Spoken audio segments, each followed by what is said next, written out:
एक फोन करना लालू यादव को महंगा पड़ गया। लालू के एक फोन से सियासत में भूचाल आ गया और आखिरकार लालू को केली के बंगले को छोड़ना पड़ गया। चारा घोटाले में सजायाफ्ता लालू यादव को रिम्स के पेइंग वार्ड में शिफ्ट कर दिया गया। यहां उन्हें 11 नंबर कमरे में रखा गया है। दरअसल सोमवार को न्यूज 18 ने जेल से लालू के फोन की खबर को दिखाई थी, जिसके बाद पुलिस प्रशासन से लेकर सियासी हलकों में खलबली तेज हो गई और 2 दिन के भीतर लालू को रिम्स में शिफ्ट करने का आदेश जारी कर केली के बंगले को खाली करा दिया गया। दरअसल लालू यादव 114 दिनों से रिम्स डायरेक्टर के बंगले में इलाज करा रहे थे। कोरोना संक्रमण से बचाव के लिए उन्हें 5 अगस्त को बंगले में शिफ्ट किया गया था। माना जा रहा था कि ऑडियो टेप कांड के विवाद के बाद जेल प्रशासन ने दबाव में यह फैसला लिया। हाँ, पासवान जी बधाई जी, प्रणाम। चरण नमस्कार साहब, क्या ठीक है? खुश रहे जी, अच्छा लगा। ठीक है, अच्छा सुनो, हाँ हम लोग तुमको आगे भी बढ़ाएंगे। वहाँ अब बताए तुम कल जो स्पीकर का चुनाव है उसमें हम लोग का साथ दो, तो उसका हम तुमको बनाएंगे, मंत्री बनाएंगे। कल तो इनको हम लोग गिरा देंगे, समझे ना? न तो बातचीत का ये ऑडियो वायरल होता, न ये पर्दाफाश होता कि लालू प्रसाद यादव का जेल से सियासी खेल जारी है, और न ही लालू को रिम्स के केली बंगले से रिम्स के पेइंग वार्ड में शिफ्ट होना पड़ता। ये रिम्स प्रबंधन का ये फैसला था, उन्होंने उनको शिफ्ट कराया और हम लोग सुरक्षा व्यवस्था में हम लोग साथ में। लालू प्रसाद को इलाज के नाम पर रिम्स के केली बंगले में रखा गया था, लेकिन लालू रिम्स अधीक्षक के बंगले से ही बिहार का सियासी खेल खेलने में लगे थे। बातचीत का ऑडियो वायरल नहीं होता तो इस खेल का खुलासा भी नहीं होता। अब सवाल है कि सजायाफ्ता लालू कैसे कर रहे थे मोबाइल पर बात?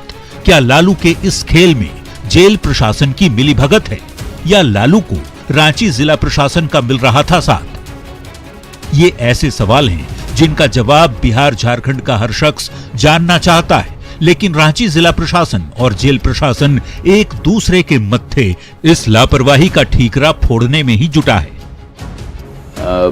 मतलब लालू यादव जी अभी रिम्स के केली बंगले में संसीमित है। वो जेल नहीं है, वो हॉस्पिटल का एक पार्ट है और वो जेल डिक्लेयर भी नहीं हुआ है।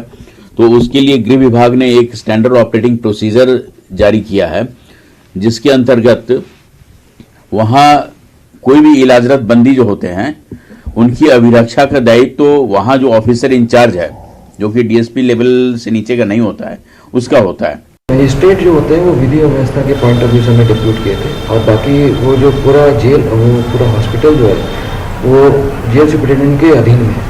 तो ही हैज टू इंश्योर कि उसके अंदर सभी चीज़ें जो है वो जेल नियमों के हिसाब से कार्रवाई की जाए। फिलहाल झारखंड जेल आईजी ने मामले की जांच के आदेश रांची उपायुक्त को दिया है। तो रांची उपायुक्त ने पत्र के जरिए जेल अधीक्षक को सारे तथ्यों की जांच करने का निर्देश दे दिया और 24 घंटे के भीतर रिपोर्ट भी तलब किया गया है। लेकिन लालू के ऊपर जेल मैनुअल के उल्लंघन का ये कोई पहला आरोप नहीं है। 31 अगस्त 2020 को भी जेल आईजी ने रांची उपायुक्त को एक पत्र लिखा था और ये बताया कि लालू प्रसाद अवैध रूप से लोगों से मिलकर जेल मैनुअल का उल्लंघन कर रहे हैं। सवाल है कि अब तक जिला प्रशासन ने क्यों कार्रवाई नहीं की? आरोपों के बाद भी क्यों नहीं जागा प्रशासन? क्या केवल चिट्ठी लिखकर मामले से बचने की कोशिश हो रही है? क्या सही जांच के बदले पल्ला झाड़ना है मकसद? तैनाती और जिम्मेदारी पर स्थिति साफ क्यों नहीं है? और जेल प्रशासन या जिला प्रशासन जिम्मेदार कौन है? आज न तो कल जिला प्रशासन और जेल प्रशासन को इन सवालों के जवाब देने होंगे। वैसे इस मामले को लेकर रांची हाईकोर्ट में पीआईएल और पटना के निगरानी थाने में मामला दर्ज करा दिया गया है। न्यूज 18 के लिए रांची से उपेंद्र और भुवन किशोर झा के साथ ब्यूरो रिपोर्ट। बिहार विधानसभा चुनाव में जेल से लालू का खेल तो फेल हुआ ही, केली बंगले से रिम्स के पेइंग वार्ड में शिफ्ट भी होना पड़ा। फिर भी सवाल है कि सजायाफ्ता होते हुए भी लालू प्रसाद कैसे मोबाइल से बातचीत करते रहे, और क्या ये जेल प्रशासन और जिला प्रशासन की मिलीभगत के बगैर संभव है? लालू के मामले में हमारा कहना है कि एफआईआर लॉन्च हो और जेल आईजी के खिलाफ एफआईआर लॉन्च हो। दूसरा जो रांची जेल के सुपरिटेंडेंट है उनके खिलाफ एफआईआर हो, और जो डॉक्टर्स उनको एग्जामिन करके फेक जो है या फॉल्स उनको मेडिकल सर्टिफिकेट थमा रहे हैं, उनका जांच, उनके खिलाफ जो है ना एफआईआर हो। और हमको लगता है कि इसका प्रॉपर तरीके से ऑनरेबल हाई कोर्ट मॉनिटर करेगी, तो हम लोग प्रेयर करेंगे कि ये लालू यादव की जांच जो है वो आर्मी की टीम है मेडिकल डॉक्टर्स की, उससे करा ली जाए कि रियली ये रिम्स में रहने लायक थे कि नहीं। और यदि नहीं थे तो उन डॉक्टर्स के खिलाफ कार्रवाई हो, क्योंकि आर्मी के डॉक्टर्स का पूर्व में भी मधु कोड़ा, भानु प्रताप शाही या अन्य जो उस समय रहते थे एक्स मिनिस्टर्स जेल के अंदर, उनके खिलाफ भी जांच हुआ था माननीय न्यायालय के आदेशानुसार। और माननीय न्यायालय ने कहा था स्पेसिफिक कि जब तक उन लोगों का उनको तकलीफ है, मेडिकल हेल्प की जरूरत है, तभी तक रखिए आप रिम्स में, नहीं तो इमीडिएटली उनको जेल में शिफ्ट कीजिए। लालू जी सीबीआई के आरोपी हैं और उसी आरोप के तहत जो है वो जेल में भी हैं। तो मेरा मांग है कि हॉर्स ट्रेडिंग से लेकर के मोबाइल रखने से लेकर सब तरह का जो है उन पर एक केस फाइल हो सीबीआई की ओर से और उनको जेल भेजा जाए और उस केस का जांच हो, उस पर कार्रवाई हो और उसी तरह से जो है कि उन पर पूर्ण रूप से, मतलब जेल में भी रहते हैं तो 50-50 लोग आता है उनसे मिलने के लिए, यहाँ भी जो है 100-100 लोग, 200-200 लोग आता है, रोड जाम हो जाता है। तो उन सब के विरुद्ध जो है हम एक पीआईएल की है उनको।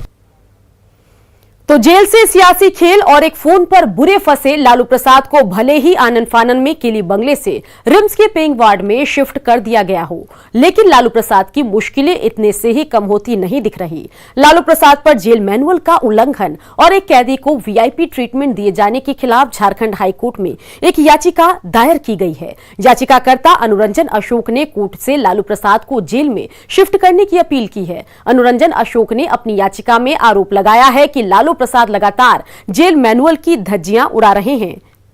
याचिकाकर्ता ने इस पूरे मामले में झारखंड सरकार के रवैये पर भी जवाब मांगा और सरकार से यह साफ करने को कहा है कि उन्होंने वीआईपी कैदी को रिम्स डायरेक्टर के बंगले में रखने के लिए कितना खर्च किया और एक सजायाफ्ता को इतनी सुविधा क्यों दी। इन सब के बीच कल दुमका केस में लालू प्रसाद की जमानत याचिका पर भी सुनवाई होनी है।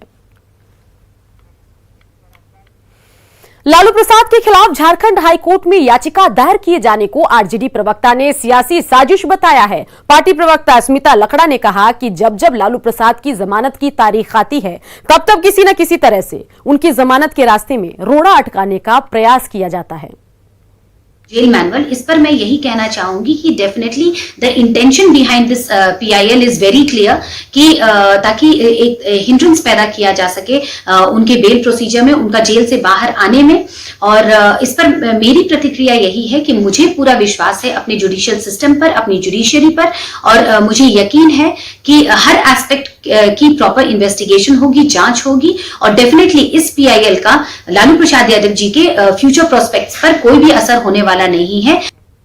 आरजेडी अध्यक्ष लालू प्रसाद द्वारा अकेली बंगले से बिहार के विधायक को फोन करने और लालच देने का मामला आज भी गर्म रहा। एक तरफ लालू प्रसाद के खिलाफ पीआईएल दायर की गई, वहीं 24 नवंबर को रात से ही लालू प्रसाद के सेवक इरफान अंसारी का कोई अता पता नहीं है। इरफान अंसारी का दोनों नंबर पहुंच से बाहर है।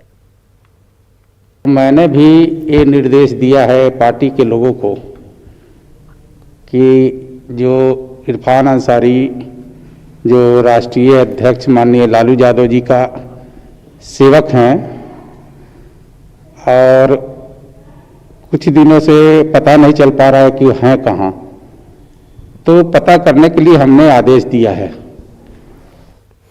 खबरें अभी और भी है, बने रहिए, जल्द लौटेंगे।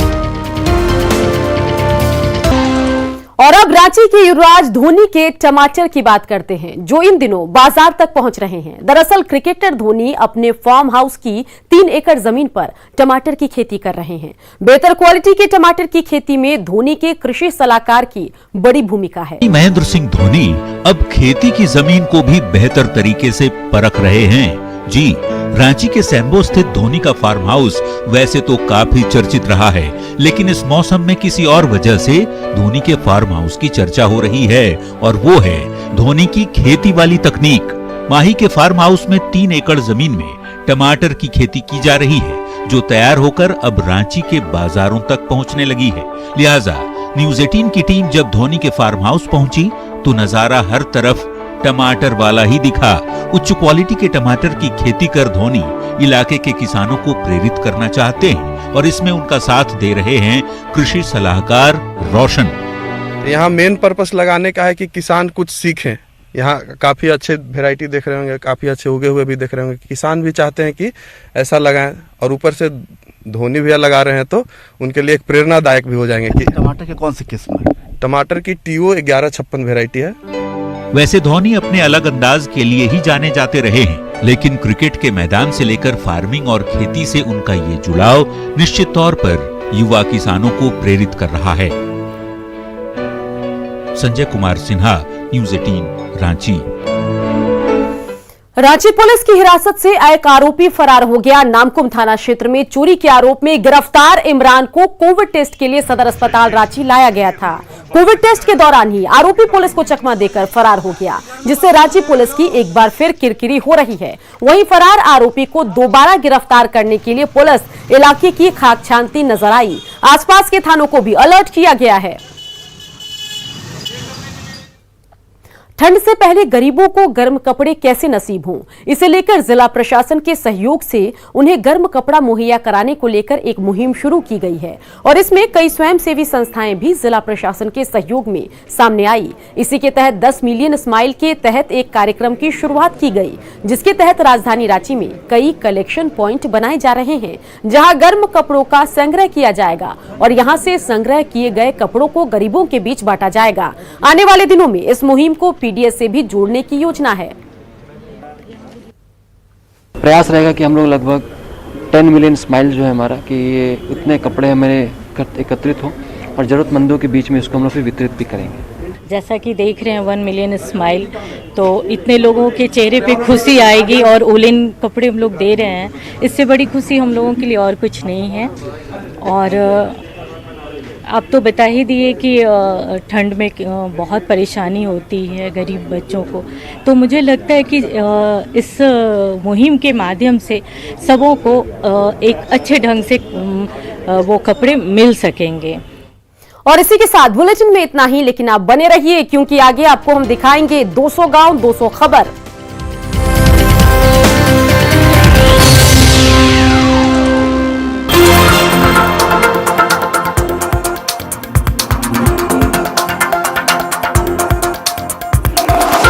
आप अपनी फैमिली की खुशी